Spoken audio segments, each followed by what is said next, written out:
How could you believe in Jesus rising from the dead? You're a logical thinker, neurophysiological coach. How could you believe something?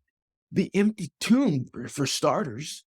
Look, if Jesus didn't rise from the dead, the empty tomb should be one of the greatest mysteries in the history of the world, greater than the pyramids, greater than anything. The fact that this tomb was found empty would be one of the greatest, should be one of the greatest mysteries.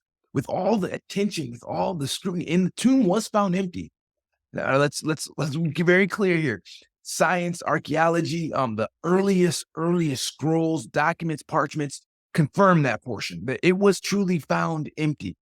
Even the enemies of Jesus confirm the tomb was empty with the story that they said. They said someone stole it. So this tomb is empty. If it was found empty, why was it empty? You have to ask yourself the question then at this point. Well, what are your possible solutions or reasons why logically that tomb was empty?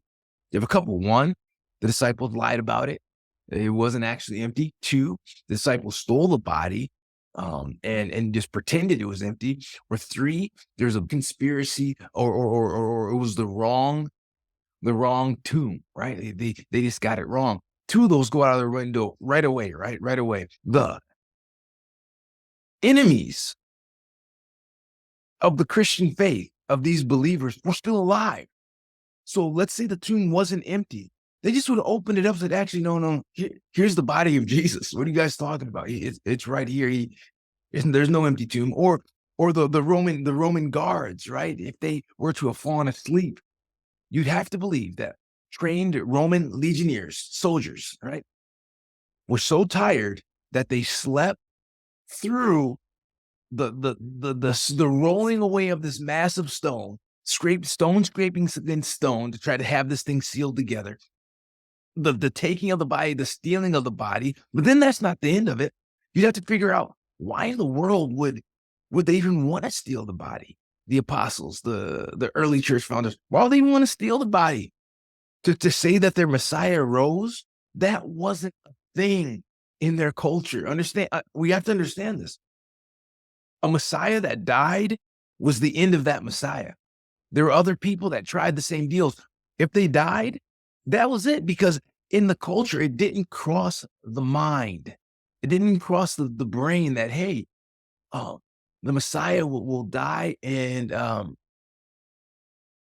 come back to life. Like, no, if he died, he was not the Messiah, period. Okay. So they're going against every grain. There'd be no motivation for them to actually go and do this. So the empty tomb is one of the most confounding evidences that couldn't be explained then, right? Otherwise, they would have done it. There are plenty of enemies that would have said, hey, I'm going to go check out the tomb. There are over 500 witnesses, right? This was written and publicized throughout the community within months of the happening. Okay, so people knew what was being said, right? People knew what was going on. They would go back and look at the tomb and be like, hey, is this thing empty or no? It's actually still sealed. What are you guys talking about, right? The fact that there had to be these weird narratives that were being spread around that nobody could have really believed. So just sitting back and thinking about that tomb was empty. We have to explain how and why that tomb was empty then. And to say that Jesus didn't rise from the dead means the body was stolen. You have to answer the questions why and how, and it gets more and more elaborate and more unconceivable as you throw in some of these theories that are out there as what would happen to the body. You have to answer the question of the transformation of the disciples, willing to actually die, lay down their life and die. And so, yeah, so logically, looking at the fact the tomb was known to be empty, to the fact that the enemies of Jesus didn't go and they say, hey, no, actually, here's the body. They had to come up with stories and tales. The fact that the transformation of his followers, right, that were cowardly, they were terrified, understandably so. Their Messiah had died and their world was destroyed, right?